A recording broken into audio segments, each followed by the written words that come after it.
काम तभी आपको प्रबल वेग से परास्त करता है जब आप कोई क्रिया का आश्रय लिए हैं, किसी व्यक्ति का आश्रय लिए। अगर आश्रय न ले तो ऐसे उठेगा और शांत हो जाएगा। जो विषय आपको बहुत परेशान किए हैं, आप जानबूझ करके खुद अपना नाश कर रहे हैं। दो बातें तत्काल हमको परास्त करती हैं। सच्ची मानिए, एक बार इस मन पर विजय प्राप्त करने की चेष्टा कीजिए।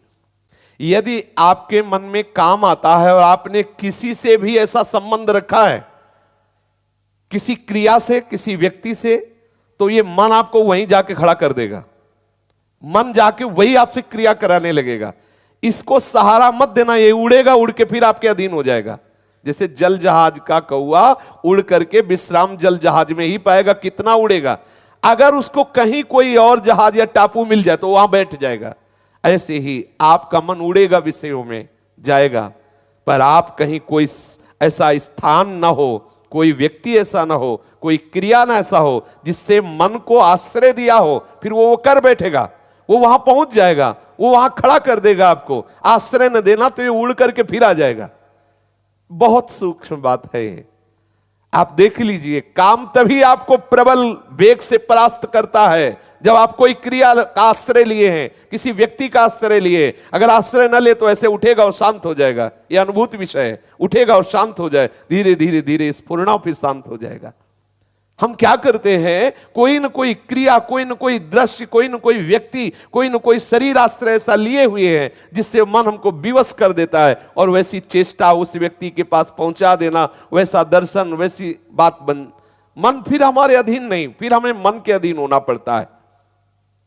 स्वयं मन निर्विकार और शांत हो जाएगा, केवल तुम किसी क्रिया का आश्रय मत देना।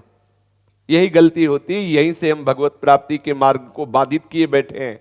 देख लीजिए, यही हम बाधित किए हुए बैठे हैं। बिल्कुल सावधान हो जाइए। ये छोटी मोटी क्रियाएं करके अपने मन को आप जो विश्राम देने की बात सोच रहे, कदापि नहीं हो सकता। जब मन में वेग आता है तो ऐसा लगता है हम ऐसी क्रिया कर लें, ऐसी चेष्टा कर लें तो मन शांत हो जाएगा, फिर भजन करेंगे। बहुत बड़ी चूक है, वो आपको नष्ट कर रहा है, आप जान नहीं पा रहे हैं। मन के दो कार्य हैं, एक है विषय का अवलंबन और दूसरा है विषय का चिंतन। ये किसी न किसी विषय का सहारा ढूंढता है। आप देख लेना, हमारे भ्रष्ट होने का कारण हमारा कोई न कोई सहारा है किसी भी विषय में। आप देख लीजिए, जो विषय आपको बहुत परेशान किए हैं, आप जानबूझ करके खुद अपना नाश कर रहे हैं। इसमें किसी का तर्क काम नहीं करेगा, क्योंकि उसी मार्ग में चले हुए हैं। आप यदि आश्रय नहीं दिए हैं, आपने किसी क्रिया या किसी व्यक्ति का आश्रय नहीं दिया है, तो आप कुछ ही दिनों में निर्विकार हो जाएंगे, आपका मन शांत हो जाएगा।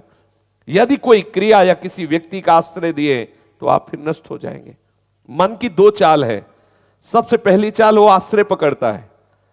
भूख लगी तो किस घर में जाएंगे तो हमें वहां हमारे मनोनुकूल भोजन मिल जाए। पहला आश्रय पकड़ता है, क्रिया, वस्तु। फिर उसका चिंतन करता है। दोनों बातें तुम्हें काटनी है, तभी आप इस पर विजय प्राप्त करोगे। जहां समझ में आया कि अच्छा काम वेदना जागृत हुई, तत्काल वो आश्रय आएगा आपके सामने। देख लेना, सूक्ष्मता की बात है। सबसे पहले विकार आते ही आपके सामने आश्रय आएगा। उस व्यक्ति से मिला जाए या वो क्रिया की जाए, वो आपके सामने रखेगा आश्रय।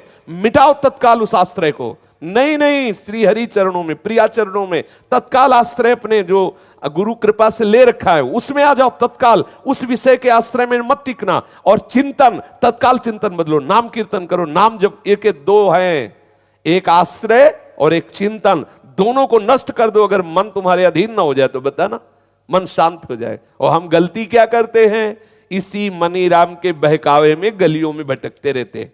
विषय चिंतन और विषय आश्रय। ये शरीर भी एक नगर है, ये 9 द्वारों वाला एक नगर है। हम इसी में भटकते रहते हैं। संकल्पपुर में, देहपुर में रहते हैं। हम वृंदावन में कहाँ रह रहे हैं। वृंदावन में तो प्रिया प्रीतम गलभैया दिए सहचरियों के साथ अद्भुत रस की वर्षा कर रही। हम संकल्पपुर में रहते हैं, देहपुर में रहते हैं, इसी में विचरण करते। पकड़ो, अगर विषय का नाश करके सच्चिदानंद रस में स्थित होना है तो जो ही कोई विषय आएगा तो सबसे पहले वो आश्रय प्रकट करेगा। आश्रय नहीं है तो आप विकल नहीं हो सकते, आश्रय नहीं है तो आप इतने घबराहट से युक्त नहीं हो सकते। ऐसे आया गया, आप तभी विकल होते, तभी परास्त होते जब आपने आश्रय दिया। जैसे आपके अंदर कोई भी वेदना जागृत होगी तो आपके सामने वो आएगा, ये क्रिया कर लो, उस व्यक्ति से मिल लो, चलो वहां चलते हैं, बस उसी को काटना है आपको, क्योंकि आप भगवत मार्ग के पथिक हैं, आप परम सच्चिदानंद पद में जाने वाले हैं। इसलिए देखो, बहुत सुंदर सूत्र है, बहुत सुंदर। दो बातें तत्काल हमको परास्त करती हैं, उस विषय का आश्रय चिंतन, पीछे भोगे हुए या सुने हुए या भोगने की लालसा से संबंध बनाए हुए, उनको मिटाना होगा यदि आप वास्तविक परमार्थ में चलना चाहते हो। जहां आश्रय है, समझ लो ये व्यक्ति, ये क्रिया, ये वस्तु, तत्काल काट दो, उसे मिलो मत, उस व्यक्ति से संबंध हटा दो, उस क्रिया को कभी मत करो। ऐसा मानो मेरे हाथ टूट गए, बिल्कुल नहीं, बिल्कुल नहीं, आप निर्विकार हो जाएंगे। इतनी शीतलता, इतना आनंद कि आप नाचोगे एकांत में। सच्ची मानिए, एक बार इस मन पर विजय प्राप्त करने की चेष्टा कीजिए। इसके दो सूत्र हैं, पहला है आश्रय, दूसरा है चिंतन। दोनों को मिटा दीजिए, जहां आश्रय उसे मिटा दीजिए। चिंतन, श्री हरि प्रिया का चिंतन। अगर नहीं हो रहा तो कीर्तन करो, पद गायन करो, कुछ नहीं बन रहा हट जाओ, ऐसे के संग में हो जाओ जहां कीर्तन, जहां भगवत वार्ता, भगवत चर्चा, ऐसे उपासक से जो निर्विषयी है उसका संग करो, तत्काल आपका चिंतन बदलेगा। अगर चिंतन और आश्रय दोनों बना रहा तो भ्रष्ट हो जाओगे, परमार्थ में रुचि नहीं रह जाएगी। पूज्य बाबा ऐसा कह रहे हैं। विषय चिंतन करोगे तो फिर वो विषय चिंतन तुम्हें नष्ट कर देगा, कोई न कोई फिर क्रिया कर बैठोगे, इसलिए सावधान।